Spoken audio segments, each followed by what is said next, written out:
Assalamualaikum warahmatullahi wabarakatuh. Selamat pagi Bu Linggar, selaku dosen dari Pemikiran Ekonomi kelas B. Kami di sini izin menjelaskan terkait tugas Pemikiran Ekonomi, yaitu fenomena monopoli BBM oleh Pertamina dan relevansinya dengan teori Keynes. Nah, kami dari kelompok salah satu kelas B yang akan menjelaskan tentang bagaimana fenomena yang baru-barusan ini terjadi sehingga menyebabkan pihak swasta itu untuk merombak dan juga berinovasi tentang bagaimana cara menjualkan produk mereka selain produk BBM yang mereka jualkan. Seperti itu. Nah, untuk anggota kelompok kami yaitu ada Zalfa Omar Abdullah dari NRP 101, ada Abdurrahman Yazid dari NRP 032, Kaisan Novel Fadilah 029, dan saya sendiri ada Jendra Berganta Wibowo NRP 005, dan yang terakhir ada Sanufto Arti dari NRP 119. Nah, kita masuk ke dalam bab pendahuluan, yang dimana fenomena monopoli Pertamina dalam penyediaan dan penjualan bahan bakar minyak di Indonesia sudah lama menjadi bahan perbincangan, terutama ketika melihat keberadaan SPBU swasta yang jumlahnya masih terbatas dan menghadapi banyak tantangan. Hal ini menjadikan suatu permasalahan yang mendasar terkait dengan bagaimana sih dan juga apa sih yang terjadi pada negara Indonesia pada saat ini. Ya, pada yang kita tahu saat ini, adanya monopoli dari pihak pemerintah terhadap BBM yang dikelola oleh swasta itu menyebabkan banyak sekali perubahan dan juga struggle, terutama yang dirasakan oleh konsumen atau masyarakat Indonesia itu sendiri. Dan bahkan saking terjadi monopoli yang begitu marak oleh pemerintah, ya salah satu swasta yang penjual BBM itu sampai memberikan sebuah inovasi, yaitu dia menjualkan sebuah produk yang bernama kopi dengan berbagai rasa oli. Jadi itu adalah sebuah produk inovasi untuk memberikan atau menambahkan suatu income dari hasil penjualan selain BBM di perusahaan swasta yang terkait dengan bahan bakar minyak tersebut. Nah, selanjutnya, walaupun pasar BBM dibuka bagi perusahaan lain, Pertamina tetap mendominasi hampir seluruh rantai pasok, yang dimana seluruh bahan bakar minyak yang murni yang sebelumnya dikelola oleh pemerintah dan juga swasta itu semuanya akan dimiliki oleh Pertamina terlebih dahulu nih sebelum dikasih ke pihak swasta. Jadi semua regulasi, semua lain itu dari Pertamina. Nah, SPBU swasta berada pada posisi yang lemah karena harus mengikuti harga. Karena yang sudah saya bilang tadi, intinya adalah di Pertamina. Jadi fundamentalnya itu ada di Pertamina. Nah, dominasi ini menciptakan struktur pasar yang cenderung oligopolistik dan monopolistik, sehingga peluang kompetisi sehat menjadi terbatas dan kemampuan pelaku swasta untuk berkembang atau menawarkan inovasi turut berhambat. Jadi meskipun kita bisa membandingkan kalau misalnya dari segi kualitas dari RON 92 antara Pertamina dan juga swasta, cenderung memang harganya lebih mahal swasta. Tapi ketika kita melihat kualitas secara compare dan juga untuk Apple, sebenarnya kalau misalnya dinilai dari kualitas itu adalah yang lebih baik dari pihak swasta. Ada beberapa pihak swasta yang mungkin besar yang ada di Indonesia yang saya sebutkan, yaitu ada Shell dan juga BP, yang dimana keduanya memiliki keunggulan yang berbeda-beda, yang dimana Shell itu berfokus pada akselerasi, pada tarikan dan juga pada kecepatan, sedangkan kalau misalnya BP itu terkait dengan seberapa tahan lama atau endurance dari bahan bakar minyak tersebut. Sedangkan kalau misalnya Pertamina untuk RON yang sama di Pertalite itu mengandalkan kemurahan saja. Jadi untuk kualitas masih jauh di atas Shell dan juga BP. Seperti itu. Jadi masyarakat Indonesia sekarang justru malah mencari untuk bahan bakar minyak yang dari swasta daripada pemerintah karena mementingkan kualitas daripada harga yang dijual di pasar. Oke, bahan bakar minyak bukan hanya sekedar komoditas biasa. Ia menjadi salah satu peran vital untuk menggerakkan roda perekonomian di Indonesia.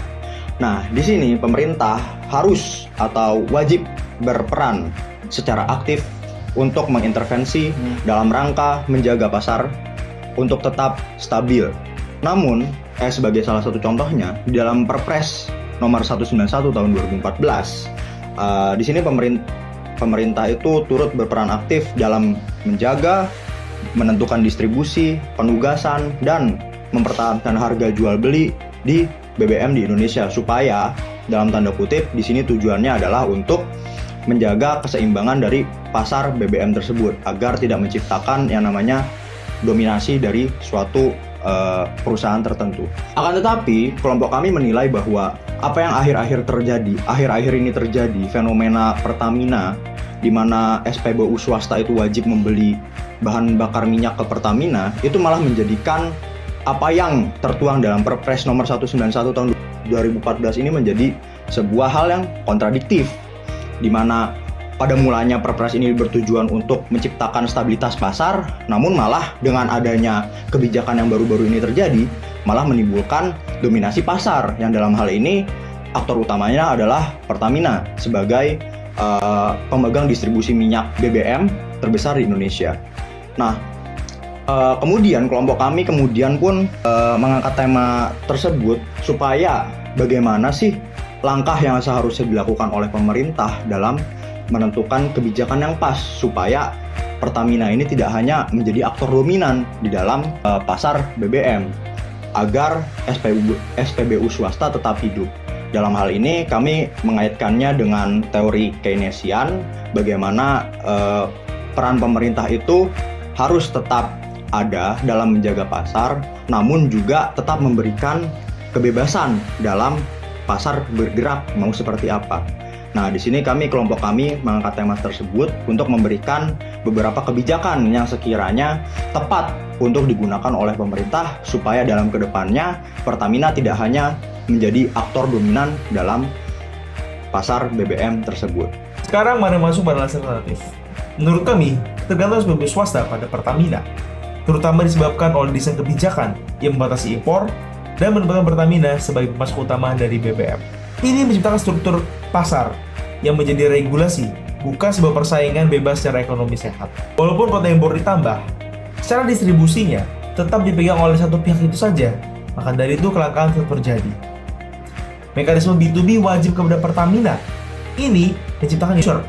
Apa itu market foreclosure? Market foreclosure adalah sebuah penyitaan barang ataupun jasa dari pasar ekonomi, dari siklus ekonomi oleh satu orang saja. Itu monopolistik ekonomi. Apa yang terjadi oleh Pertamina dan sini adalah masuk contoh dari market foreclosure. Sementara dominasi pangsa pasar BBM non subsidi hingga kurang lebih 92,5% menunjukkan intervensi negara yang menciptakan tidak proporsionalan dari itu sendiri. Bahwa angka terbesar itu menjadi tidak proporsional. Hambatan teknis dan administratif juga lahir dari regulasi ini kepada hal-hal yang tidak proporsional. Ini adalah bukan dari kegagalan pelaku usaha, bukan dari kegagalan sebuah organisme swasta yang gagal mendistribusikan ekonominya, tapi adalah regulasi, adalah kebijakan yang tidak bisa dikaji secara ulang, tidak bisa dikaji secara baik, secara bijak untuk masyarakat dan juga untuk negara. Dalam perspektif Keynesian, dalam kacamata Keynesian, ini menunjukkan kegagalan intensional akibat intervensi negara yang tidak efektif dan justru menghasilkan distorsi pasar. Lanjut ke rekomendasi kebijakan untuk menjawab dari analisa alternatif tersebut. Kami memiliki 3 poin kebijakan yang cukup krusial untuk bisa diterapkan pada negara kita, khususnya untuk BBM Pertamina. Yang pertama, yaitu tetapkan mekanisme pembelian minyak wajib melalui BUMN energi. Nah, kenapa? Ya, pemerintah atau Kementerian ESDM ini sebenarnya memiliki niat baik untuk negara. Karena Pertamina sendiri dalam income yang didapatkan itu bisa dibilang stagnan atau bahkan merugi. Dengan adanya pihak swasta yang masuk, itu menambah kerugian mereka, sehingga untuk mengurangi kerugian tersebut, Menteri ESDM membuat kebijakan yang mana para pihak SPBU swasta ini tidak lagi bisa memasok minyak melalui impor, bebas melalui impor individu, akan tapi melalui satu pintu, yang mana pintu tersebut dari Pertamina. Kenapa? Karena melalui pintu tersebut Pertamina mendapatkan keuntungan otomatis karena pihak swasta itu membeli. Akan tetapi kebijakan ini terlalu berlebihan sehingga membuat SPBU swasta ini mengalami kelangkaan stok yang berdampak pada tingkat kepercayaan masyarakat menurun dan swasta yang merugi, yang bisa menyebabkan tutupnya investasi ke Indonesia. Seharusnya dengan adanya kebijakan ini boleh pihak swasta ini membatasi BBM-nya, akan tetapi hanya sebagian besar saja. Kenapa? Karena apabila semuanya ditahan, itu ya kita bisa lihat sendiri apa yang terjadi sekarang, kelangkaan dan antre yang panjang. Sebagian besar ini bisa pemerintah ambil melalui BBM yang tingkat konsumsinya tinggi, krusial lah. Itu yang bisa kita berikan kewajiban untuk pihak swasta membeli kepada kita. Itu salah satu contohnya. Lalu yang kedua adalah jadikan BUMN sebagai price stabilizer dengan sistem buffer stock, pengelolaan penyimpanan stok. Kita mengambil dari contoh negara Vietnam, negara berkembang juga sama seperti kita, yang mana Vietnam ini dia memanfaatkan BUMN-nya sebagai penyangga ketika pasar liar, terutama saat harga global naik. Jadi BUMN Vietnam diberi mandat untuk menyimpan kapasitas cadangan serta menstabilkan harga lewat intervensi terukur. Yang ketiga adalah terapkan skema point approachment antara BUMN dan swasta. Pemerintah bisa mewajibkan importir atau pelaku hilir membeli minyak mentah atau BBM tertentu melalui BUMN energi. Mirip langkah sekali lagi negara Vietnam yakni Petro Vietnam yang mengambil alih sebagian besar suplai impor dan distribusi nasional. Kesimpulan dari video di atas ialah seharusnya Pertamina bisa memberi ruang dan kebijakan yang mensupport untuk SPBU swasta tumbuh dan berinovasi dalam pengolahan BBM dan penjualan BBM di pasar. Dengan begitu, terjadilah persaingan dan kompetisi yang sehat. Relevansi dengan teori Keynes bahwasanya pemerintah harus mengintervensi untuk keseimbangan pasar benar adanya. Tapi jika pemerintah mengintervensi dan hanya memikirkan profit, terjadilah suatu monopoli yang mengakibatkan ketidakadilan bagi persaingan.